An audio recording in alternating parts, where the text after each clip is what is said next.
Welcome back from the break. You're still watching Our Parliament, and I am your host, Iguma Gabriel. Today we're discussing the Biotechnology and Biosafety Bill, known as the GMO Bill.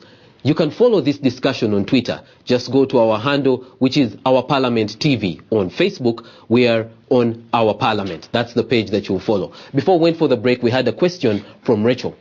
Honorable Joshua Nwarach, has Parliament handled this bill in a way that it's only focusing their attention on finding the views of the elite? Let me sound a semi-scientist here.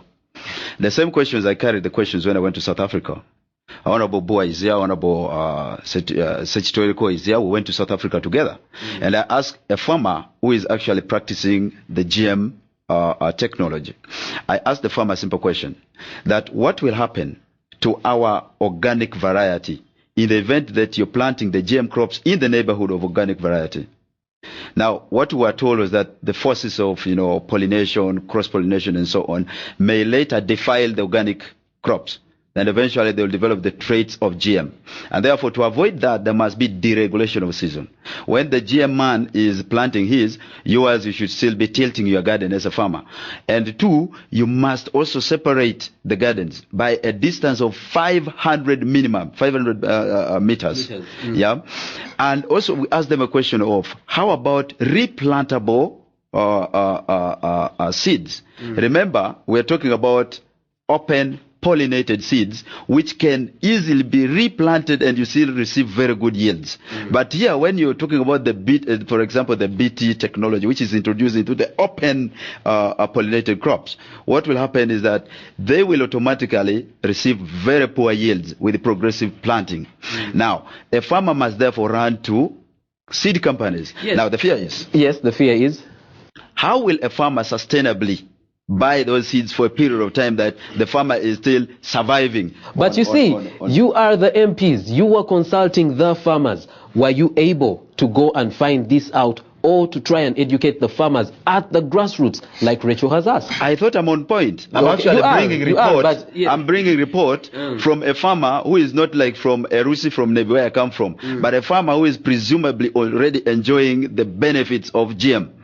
Now, and therefore from there, what lesson would we learn back home? Okay. That's the question. What would we learn? And then the other thing is, when we went to Kenya, well, in Kenya we were told that there was IRMA maize, that is insect resistance maize for Africa, which was being tried by Syngenta Foundation, and it was tried for 10 years. But their findings finally was that it wouldn't be practicable for farmers in Kenya. That also continued in Egypt, where the local breed called Ajip, I think Ajip or Ajep, I'm not an Arab to pronounce. An Egyptian. This is a traditionally bred probably variety that later into which was genetically introduced what we call water resistance trait, which actually was supposed to come from a variety called, for me I call it Monsanto 810. I think I'm right. Now, we are going to come over to Dr. Chigundu, who is either going to technically speaking, what you've said. Technically speaking, the universities in Egypt later released the findings that actually the water resistance traits were already, traditionally introduced into these crops. The organic crop or the organic crops. Okay. But now, a person who introduces the MON, 810 trait, the MON 810 trait, takes their pride for introducing water resistance traits. Now, that is where patentability comes. Now, the people in Egypt cannot therefore afford the Ajep traits for free. You are supposed to pay for it, which actually is wrong, because the traits inside there, we are told, was introduced by traditional breeding. Okay, thank you very much, Honorable Nwarach. I have Honorable Kafero in the audience. Kafero Sechitoriko. He is the Vice Chairperson of the Science and Technology Committee of Parliament, the Standing Committee. Honorable, you went on these trips with Honorable Nwarach. Has he given us an accurate account of what happened on those trips?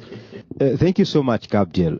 Whereas there's some truth in the Honorable Nwarach's argument, there's something that has not come out properly, and I would like the public to get to know about it.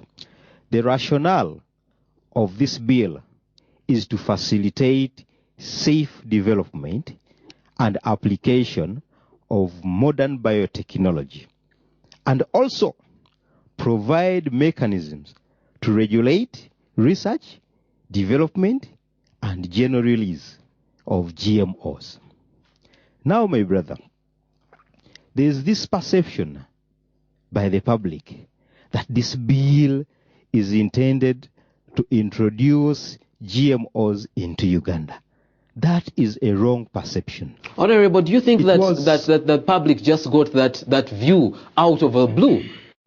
No. It is, of course, being propagated by a group of people. Yes, of course, they have their facts. But there's something I want the public to know. GMOs are already in Uganda, even without this law.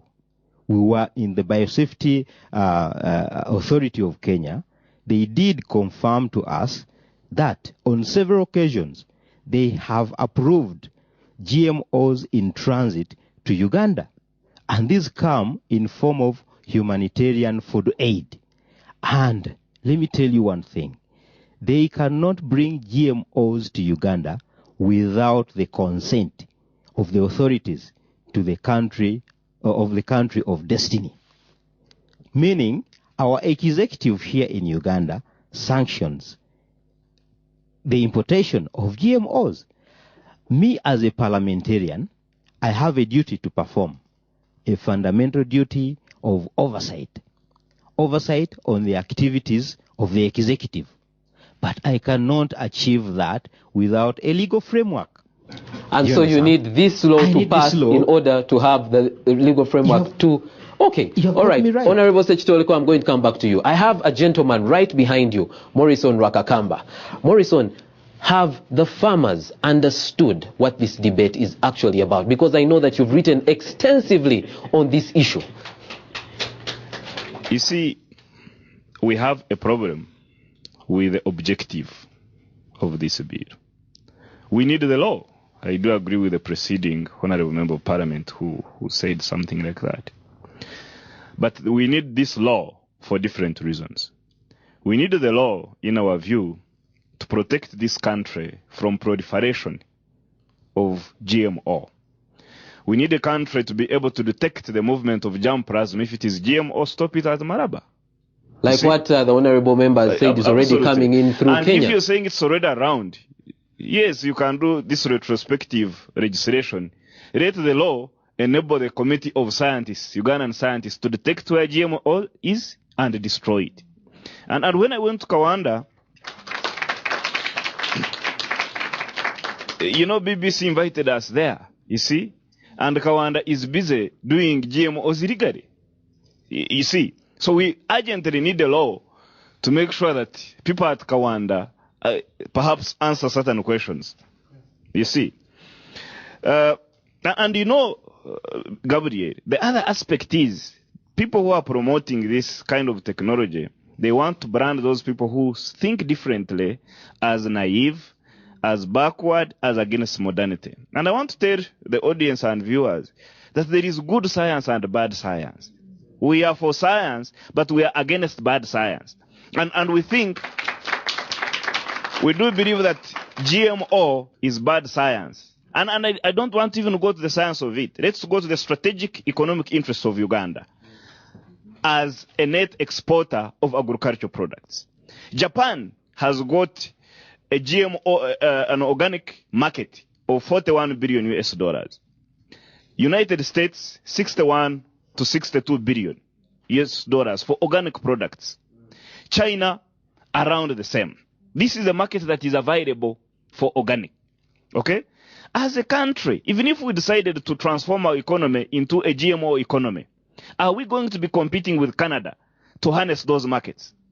Are we going to be, competing with Texas, United States in exportation of genetically modified organisms? I don't think so. Okay, Morrison, thank you very much. Finally, Gabriel, is that Ugandan farmers are de facto organic and conventional farmers. There are many things that our MPs can be doing better, like making sure that our farmers have the credit they need, making sure that our farmers have other policies that should allow them become efficient on the farm. Okay, thank you very much, Morrison.